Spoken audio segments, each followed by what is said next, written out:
Look, Disney used to feel unstoppable. What? Do you trust me? Yes. An empire of magic, money, and cultural dominance. But behind the smiles and nostalgia lies a decline so drastic, so undeniable, that even Disney can't hide it anymore. These numbers don't lie, and the truth is far uglier than you think. Stick around.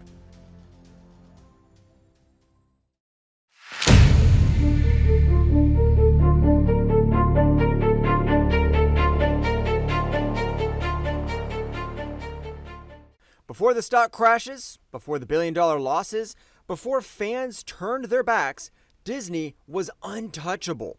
Millions didn't just watch Disney, they trusted it. They believed in it. And for decades, Disney delivered that belief through a level of creativity the world had never seen before. But here's the twist most people forget. Disney wasn't built on safe content.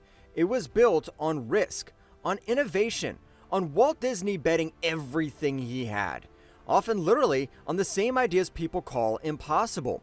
In 1937, despite critics saying it would bankrupt him, Walt released Snow White, the first full-length animated film with sound. It became the highest-grossing movie of that year globally.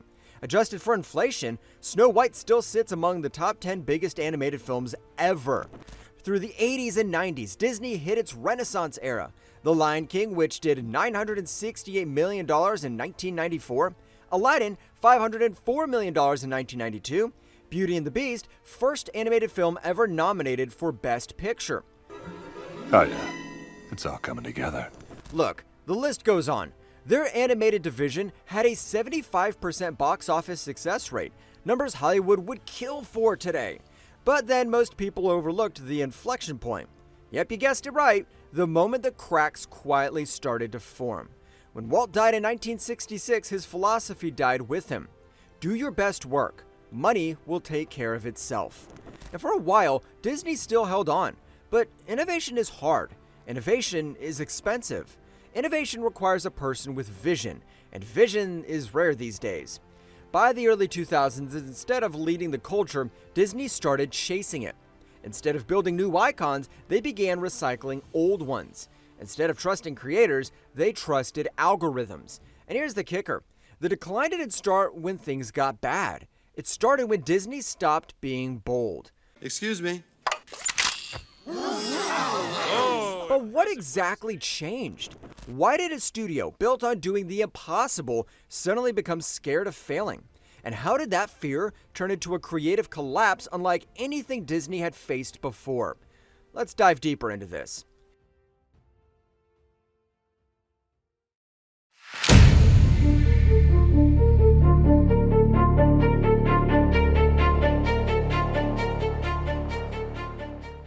Between 2000 and 2005, something massive happened inside Disney, but almost nobody saw it coming.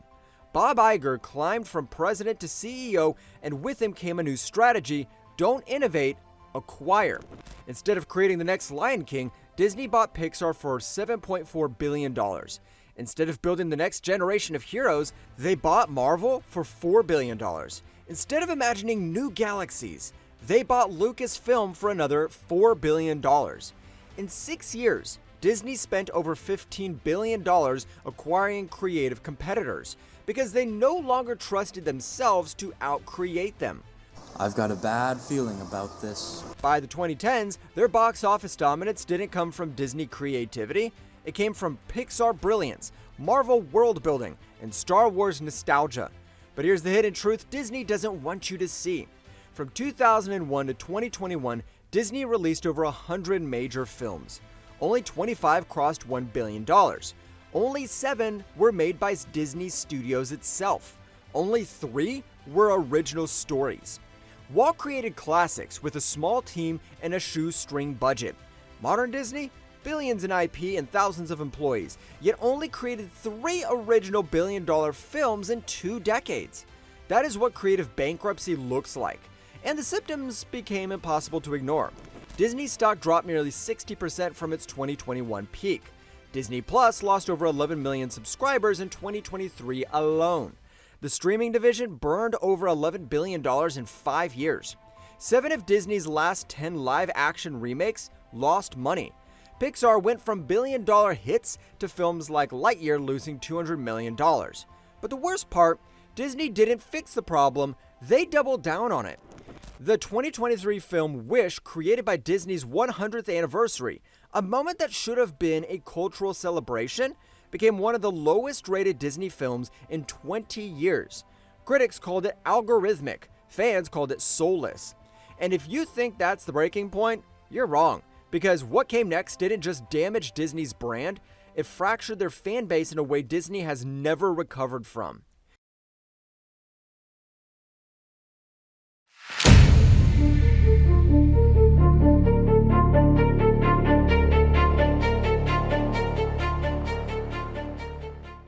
This is where the decline stops being financial and becomes cultural.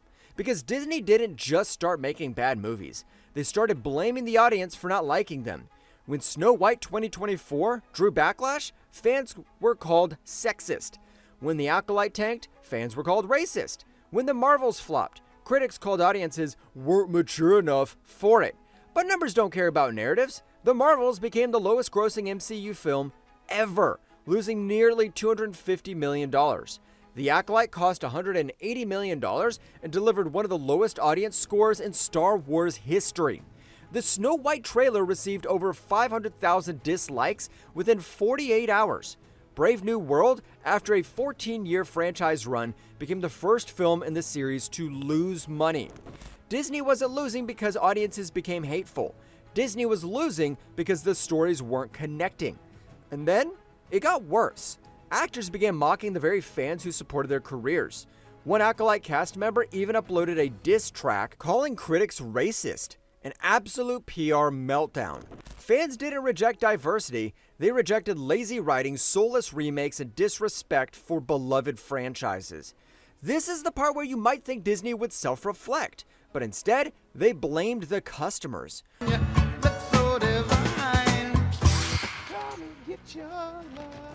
Which created a cultural divide that damaged their most valuable asset, trust. And trust, once lost with your customer, takes decades to rebuild. This is me being reasonable. But hold up, because what's coming next is even more shocking, because this moment wasn't just a fan revolt, it was the start of something far more dangerous for Disney. The audience no longer assumes Disney equals quality. Before we dive into the financial disaster behind the scenes, if you're enjoying this breakdown and want more deep dive storytelling like this, make sure to subscribe right now. It helps me bring you more deep dives the big studios don't want you to hear. Now, let's talk about Disney's bleeding bottom line.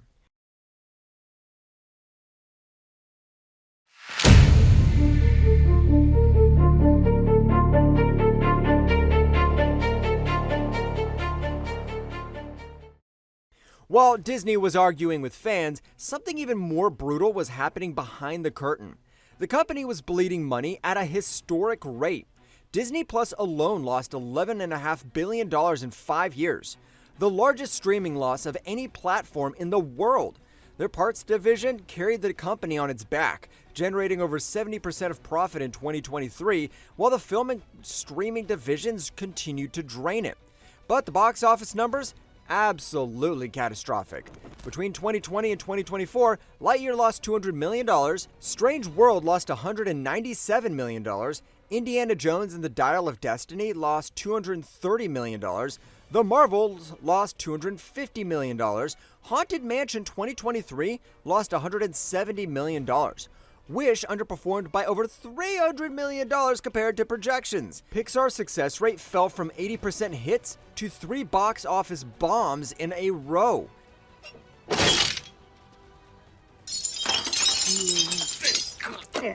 In 2024, Disney recorded over $1.2 billion in film losses, the worst performance in company history.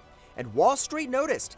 Disney's market value dropped from $260 billion to $150 billion, erasing over $100 billion in shareholder wealth in just 3 years. But the real poison? franchise fatigue. Marvel once generated $29 billion in cumulative box office, more than any franchise in history. I know you know what I'm talking about, everything pre-Endgame. Now, the average MCU film post-Endgame earns 56% less at the box office. What the hell happened here? Star Wars, once unstoppable, now struggles to keep fans engaged. Merchandise sales are down over 50% since 2018.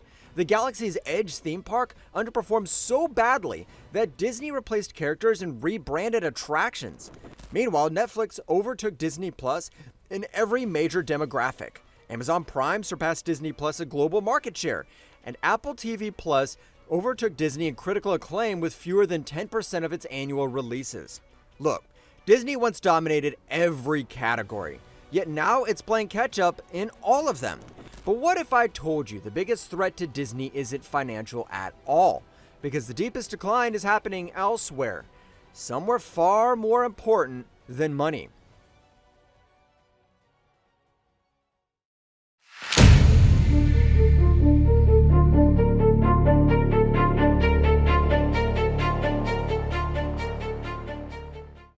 Here's the truth no analyst wants to say out loud.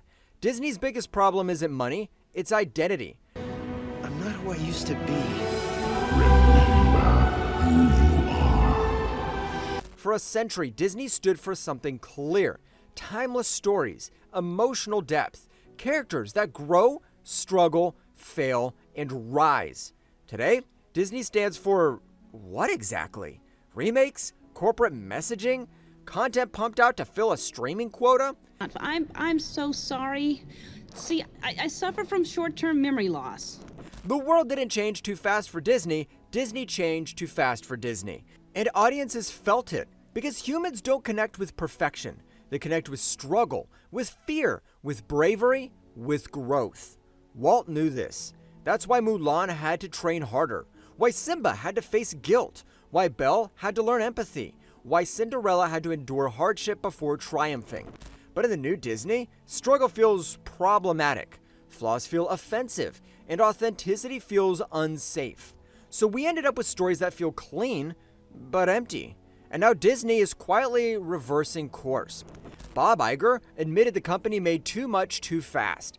Pixar announced it will return to original storytelling. Marvel is cutting its Disney Plus output by 75%. Lucasfilm is reevaluating its entire strategy. Disney announced a complete internal restructuring focused on quality over quantity. Translation, they know they went too far, and they know it's time to rebuild. Because the truth is simple. If Disney wants to survive the next decade, it has to earn back the trust it lost. With great stories, the kind Walt would have demanded. Look, if you enjoyed this deep dive, hit that like and subscribe button. It helps the channel grow and keeps these documentaries coming.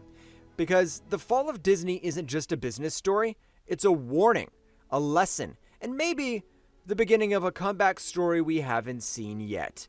And I'll see you in the next one, signing off for now.